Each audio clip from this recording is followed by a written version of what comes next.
kung may makikilala kang babae o may makikita kang babae ngayon na type mo at nasa sa oras na ito ay ah, kumbaga okay ka naman na mangilala, kumbaga hindi ito istorbo sa iyo o sabihin na nating sa oras na ito ay alam mo yung gagawin mo at gusto mong kilalanin yung babae, kilalanin mo. Kasi baka mamaya hindi mo na makita yung babae na yan ulit. Alam ko na karamihan sa inyo ay nakadanas na nito.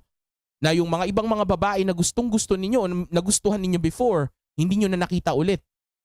Yung nakasalubong ninyo sa MRT, yung nakasakay ninyo sa bus, yung dati nyong katrabaho, yung dati nyong kaklase, yung dati nyong ka-schoolmate, yung dati nyong nakikita sa kalsada na nakakasalubong ninyo. Alam ko na marami kayong mga babaeng pinakawalan noon. Yun ay dahil nung time na yun, hindi kayo o hindi nyo namamalayan o hindi nyo pa naiintindihan na kumbaga baka hindi na maulit yung moment na to. Right?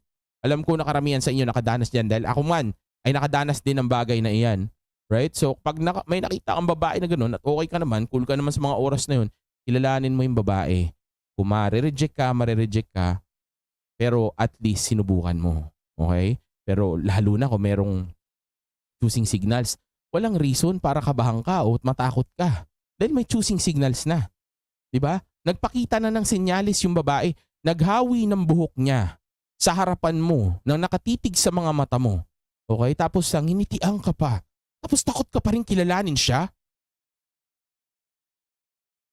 'Di ba?